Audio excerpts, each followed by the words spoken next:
Hello guys, welcome back to our Dindigul Ruchi. இன்னைக்கு நம்ம Dindigul ருசியில் mutton நல்லி எலும்பு எப்படி செய்கிறதுன்னு தாங்க பார்க்க போகிறோம். இந்த மட்டன் நல்லி எலும்பு மசாலா ரொம்ப ரொம்ப டேஸ்டியாகவும் ரொம்ப ஸ்பான்ச்சியாகவும் ரொம்ப சீக்கிரமாகவும் எப்படி செய்கிறதுன்னு தாங்க பார்க்க போகிறோம். வாங்க இப்போ வீடியோக்குள்ளே போயிடலாம்.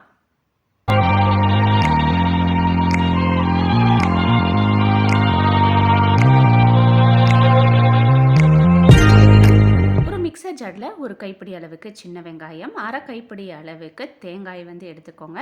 அது கூடவே ஒரு ஸ்பூன் சீரகம், ஒரு ஸ்பூன் சோம்பு, ஒரு ஸ்பூன் கசகசா சேர்த்துக்கலாம். கூடவே 2 பச்சை மிளகா, ஒரு 2-3 துண்டு இஞ்சியை சின்ன சின்னதாக கட் பண்ணி கூடவே பூண்டையும் சேர்த்துட்டு அரைச்சி எடுத்துகிட்டு வந்துக்கலாம்.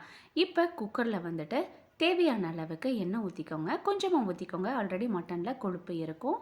இப்போ காஞ்ச எண்ணெயில் பட்டை, ஏலக்காய், கிராம்பு எல்லாம் சேர்த்துட்டு கூடவே நீல வாக்கில் கட் பண்ணி வச்சுருக்கிற சின்ன வெங்காயத்தவே சேர்த்துக்கோங்க.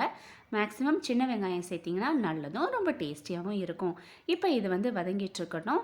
இது வதங்கி முடித்த உடனே ஒரு ஸ்பூன் அளவுக்கு இஞ்சி பூண்டு பேஸ்ட்டு சேர்த்துக்கோங்க. ஆல்ரெடி நம்ம மிக்சர் ஜாரில் போட்டு அரைச்சிருக்கோம். ஒரு 2 பல் அரை துண்டு இஞ்சி போட்டு அரைச்சி வச்சுருக்கோம். இப்போ இது நல்லா வதங்கட்டும். இது கொஞ்சம் வதங்கின உடனே நம்ம ஆல்ரெடி மிக்சர் ஜாரில் போட்டு அரைச்சி வச்ச மசாலாவையும் நம்ம இது கூட சேர்த்துக்கலாம். இது எல்லாமே நம்ம பச்சையாக அரைச்சிருக்கிறதுனால இதை கொஞ்சம் லைட்டாக வதக்கி எடுத்துக்கலாம். கொஞ்சம் வதக்குனா நமக்கு அந்த பச்சை வாசனைகள் போயிடும். அதனால தான் நம்ம வதக்குறோம். இப்போ இதை நல்லா கிளறி விட்டு வச்சு இது கூட ஒரு தக்காளி பழத்தை கட் பண்ணி வச்சுருக்கேன். இப்போ அதையும் நம்ம சேர்த்து கலந்து விட்டுக்கலாம். கூடவே இது நல்லா சீக்கிரமாக குயிக்காக வதங்குறதுக்கு உப்பும் சேர்த்துக்கலாம். இப்போ இது நல்லா கலந்து விட்டோன்னே நல்லா வதங்கி வந்துடும். இப்போ இந்த ஸ்டேஜில் நம்ம மசாலா சேர்த்துடலாம். 1/2 ஸ்பூன் மஞ்சத்தூள், 2 ஸ்பூன் தனி மிளகாய்த்தூள், 2 ஸ்பூன் தனியாத்தூள், 1 ஸ்பூன் கரம் மசாலா. இது எல்லாத்தையும் சேர்த்து நல்லா மறுபடியும் கிளறி விட்டுக்கோங்க. இந்த ஸ்டேஜில் நல்லி எலும்பு கறி எடுத்து வச்சுருக்கோம். அதை வாஷ் பண்ணி நம்ம இந்த ஸ்டேஜில் சேர்த்துக்கலாம். எண்ணெயோட சேர்த்து கறியை வதக்கக்கூடாது. இந்த மாதிரி நீங்கள் செஞ்சு பாருங்கள். கறி நல்லா சாஃப்டாக ஸ்பான்ச்சியாக இருக்கும்.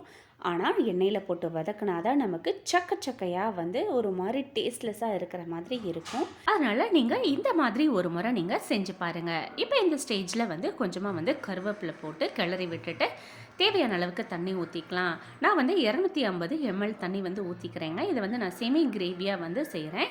எனக்கு குழம்பு மாதிரி நான் வைக்கல. நான் பெரட்டினா அப்படி வைக்கிறனால இந்த அளவுக்கு தண்ணி ஊற்றிருக்கேன். உங்களுக்கு குழம்பு மாதிரி எனக்கு நிறைய குவான்டிட்டி வேணும்னா நீங்கள் வாட்டர் எக்ஸ்ட்ரா ஆட் பண்ணிக்கோங்க. இப்போ இந்த மாதிரி பெரட்டல் நம்ம சப்பாத்தி, இட்லி, தோசை இல்லை சாப்பாட்டுக்கும் ரொம்ப டேஸ்டியாக இருக்கும். உடம்புக்கும் நல்லது. எலும்பு போட்டு செய்கிறதுனால அதனுடைய ருசியும் அதிகமாக இருக்கும். இப்போ குக்கரை மூடி விசில் போட்டுடலாம். விசில் 3 to 5 விட்டுக்கோங்க. இப்போ இதை ஓப்பன் பண்ணி பார்த்துடலாம். தம்மெல்லாம் அடங்கின அப்புறம் தான் எடுக்கணும். இப்போ அது கூடவே மல்லித்தலையை தூவி நம்ம பெரட்டி எடுத்து பார்த்தோம் அப்படின்னா சூப்பரான யம்மியான அருமையான மட்டன் நல்லி எலும்பு ரெடி. இதை நீங்களும் உங்கள் வீட்டில் ட்ரை பண்ணி பாருங்கள். ட்ரை பண்ணி பார்த்துட்டு எப்படி இருக்குது அப்படின்றத கீழே கமெண்ட் பாக்ஸில் கமெண்ட் பண்ணிடுங்க. கூடவே சப்ஸ்கிரைபும் செஞ்சுருங்க. தேங்க்யூ ஃபார் வாட்சிங். see you next video.